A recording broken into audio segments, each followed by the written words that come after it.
for, in part, being responsible for this new trajectory. And the video that I'm going to record later will probably have the title something like Billy Carson Forbidden Knowledge Unlocks the Orgasms of the Gods. And if you haven't already noticed, that title with the words of the gods, comes from other researchers and authors, like Zachariah Sitchin, who of course Billy Carson uh, knows of and has researched his work with books like Chariots of the Gods and things like that. And so while what I'm going to share with you doesn't have the same kind of accuracy that Billy Carson's research has, what it does is demonstrate an underlying thread of truth and reality that, even when simply looked at through the lens of intuition, it reveals certain truths. And so what I'm talking about is a blog that I posted on my website, hypnoathletics.com. It's under eym.hypnoathletics.com. And I'm going to pull it up on my other device here. Uh, and it is titled Orgasms of the Gods.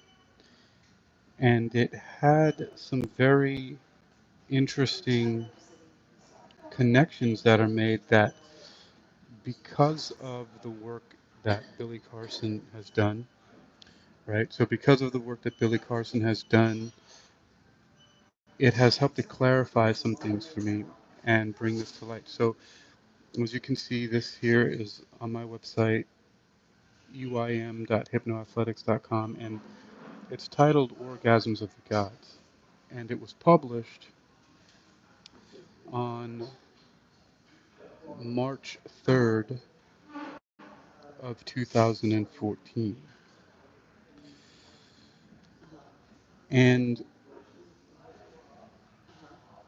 basically, Billy Carson has talked about, I haven't read his book yet.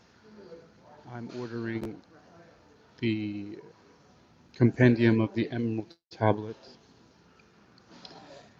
And one of the things that he talks about is the book of Genesis, and how, he talks about generated by Isis. And that was one thing that reminded me of this blog that I had written 10 years ago. And also some of the other things that, if you will, have emboldened me, because it has helped me to take my mind out of the purely metaphysical and to be able to understand why these things make sense when you realize, as Billy Carson talks about, that these beings, the Anunnaki, are flesh and blood creatures. He also has mentioned before this book, which I'm not completely through yet, by William Bramley, The Gods of Eden. Um, I do lots of highlighting in there, and so I've been reading a lot of other books, but I'm a good deal through this, and it's an interesting tome that reveals a lot of things. And in a moment, I'm going to talk about and just read through the orgasms of the gods, but I wanted to give a little bit of background, um, and see why this developed. So he talks about, he did mention Genesis, but he also talks about one thing that really sticks out is that the Anunnaki are flesh and blood creatures. I did completely go through this book, The Anunnaki Connection by Heather Lynn. Um, and again, you know, researching completely through the highlights and everything through there. This was a recent book. I believe it was 2020. Yeah, it was 2020. Is Anunnaki Connection,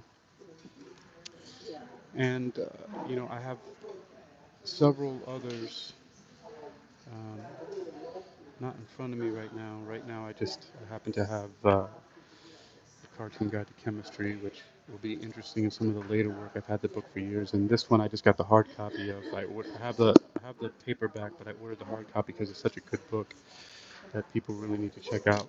But let me get back to Orgasms of the Gods and how Billy Carson has unlocked this when he mentioned the generated by Isis, the book Genesis, and then the Anunnaki, the Nephilim, are flesh and blood people, beings, right? And that, that's also what you see here and also here. And what that did was help me to realize why my intuition feels right and how I know that it is correct, and something that I've been struggling with for a long time, but now I'm able to proceed with my research in a much more clear way because I'm no longer struggling with whether or not these people are talking about, in the Bible and other texts, whether they're talking about like angels with wings and ephemeral beings, or if there needed to be contacted in other dimensions and things like that. And that's where this article that I wrote in 2014 corresponds with Billy Carson's work. His Forbidden Knowledge, and you know all of these different things like the Anunnaki Connection and the Gods of Eden also help to bring together. So I'm just going to simply read from this and then move on because I'm going to make another video um, that's not in the vertical and post that. So this is what I what I wrote, and it makes more sense when you think of them as flesh and blood creatures, and specifically when you think about this in terms of genetic engineering. So that's all I'm going to say about that now. And there's a little surprise in here that some of you may have never seen before. Billy Carson often talks about people sharing perspectives that maybe he hasn't seen a connection yet or thought about. And again, this is my take. It was over 10 years ago when I published this on the site, and now I'm able to move forward with a lot of things. Again, thanks to the research of Billy Carson and others, and Forbidden Knowledge. So this is Orgasms of the Gods um, on my site, March 3rd, 2014. It says, you will soon find Isis in your ovaries or Osiris in your testicles at some point in this adventure. Indeed, you may enjoy it so pleasurably that you will be unable to contain your ecstasy. Or not. And then I talk about some other articles that I published, one called This Ain't 50 Shades of Gray or 50 Pieces of Gray. And then I say also see Gray Area, 51 Shades of Aliens, Numerology Code of Area 51, which is another interesting one that I'm going to have to come and do some writing about at some point soon. Okay, so it says in any case, wow, it said his should be quite a bit of fun. It should say this should be quite a bit of fun. Got a lot of editing to do. In any case, this should be quite a bit of fun as I free associate these notes.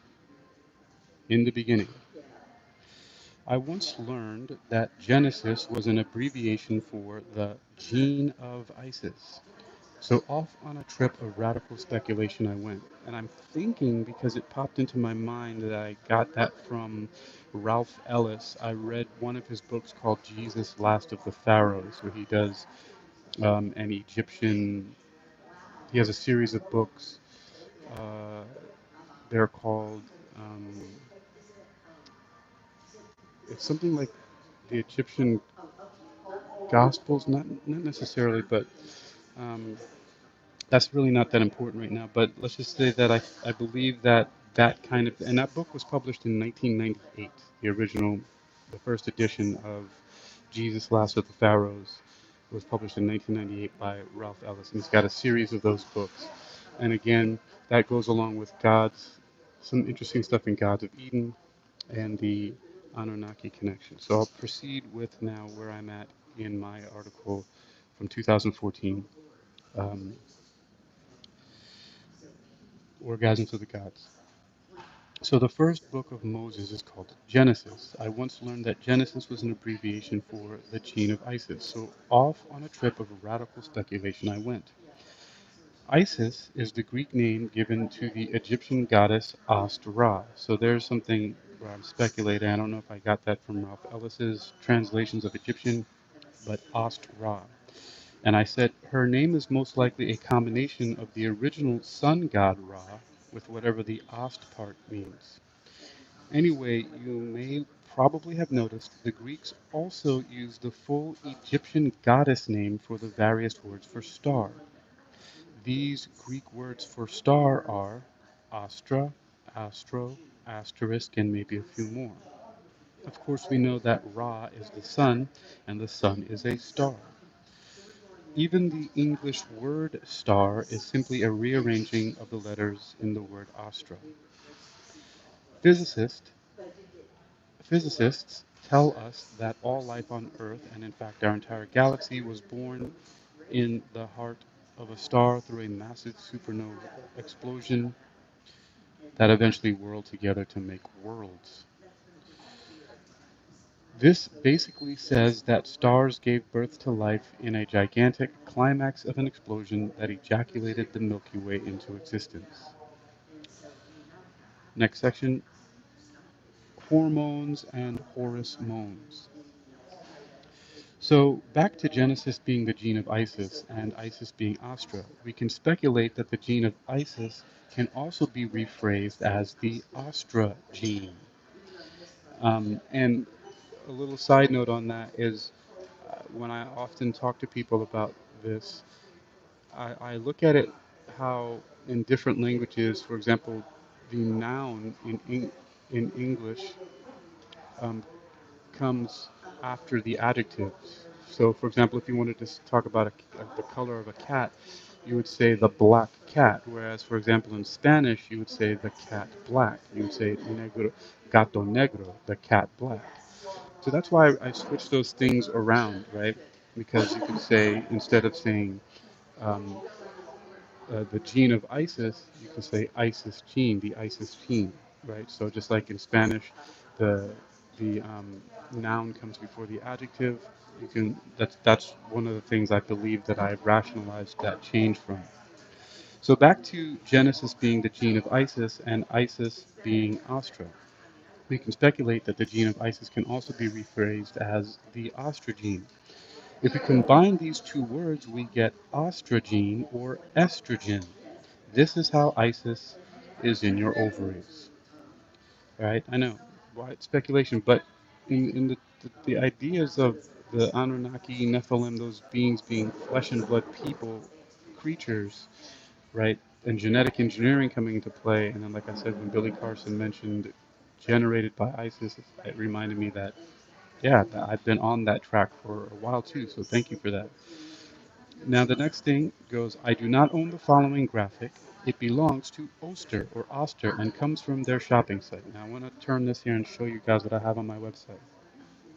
I want you to look at that very closely. Right? I'm going to make it bigger. Okay. So now it says, as you can see from the logo above, Oster has a star inside the letter O. Indeed, Oster is the Egyptian name for the god that the Greeks call Osiris. So I'm saying that Astra is Isis and Oster or Ostra is Osiris. It did not take much imagination for me to see how neatly Oster fit into testosterone. And I'm just going to show uh, that on my screen here, how Oster fit into testosterone, right? Testosterone. This is how Osiris is in your testicles. In case we have overlooked the fact that Astra is female and estrogen is the female hormone, and Oster is a male god, and of course testosterone is the male hormone. Interesting that Oster is very close to the word oyster, which may shed some starlight on the whole idea of giving someone a pearl necklace, if you know what I mean, right? So that's in the article. I am sure this was the whole idea when scientists named the hormones, and I am not publishing some brand new original thought. But apparently, in some ways I am, at least the way that I'm presenting it. But it was new to me when I thought it, and no one presents it quite as I do for sure. There are all kinds of other relationships between the sun and seasons and fertility, sex, and life. We find this with the rising and setting sun sharing similar language roots with Astra and Oster, as in east and west in English, este and oeste in Spanish, Esther, Easter, East Star, West Star, etc. So at another time I'll write this up for you for your pleasure. And at some point I will address the Horus rising on the horizon, which I don't think I ever did. But that reminds me of some other things too, because I also heard Billy Carson back me up on my, and not directly, not to me, but it reinforced what I was saying when I heard him talk about that, Ishtar and Ice, Esther and Easter, and those are where those words come from. So that's from my article, Orgasms of the Gods, on my website, hypnoathletics.com. And again, thank you to Forbidden Knowledge and Billy Carson and other researchers for helping me to break free of certain things and look at this stuff in the light of flesh and blood creatures, beings, people on the earth, tens of thousands, maybe hundreds of thousands of years ago, doing genetic engineering. And it's made that all the way into modern English in the medical language, in fact, showing that the goddess Isis, Astra, is where we get estrogen from. The word estrogen is ostrogene, Esther's gene, Ishtar's gene, and Osiris, Oster, is where we get testosterone from. Some genetic engineering from a long, long time ago, and that's where that is. So you can find that article, Orgasms of the Gods. It's very difficult to find searching on Google. I tried it myself, but it's on my site, eym.hypnoathletics.com. So there's now a lot more where I'm going to go forward with this. And again, thanks for Billy Carson and Forbidden Knowledge. It has really helped to unlock um, and help me to be more free in a lot of things I'm doing. By the way, um, I have published a first volume of simply just my mad scientist notes from my website, hypnoathletics.com. I've only gotten to 2013, from 2006 to 2013. 7 years, 571 pages, and now I started again to do volume two because I feel like it's a good idea for me to get that stuff offline purely, even though I do have all of them printed out already in storage. I'm putting them in a book form, and it is what it is. But it's 19 minutes now, and there doesn't need to be too much more of that. But I just wanted to present that and show the change in trajectory and how much now I've been looking at the work of Billy Carson, and it's helped to really break free um, a lot of setbacks and restrictions and limitations I put on myself, and so it's been very helpful to be able to now move forward with this the way that I am. Orgasms of the Gods on hypnoathletics.com.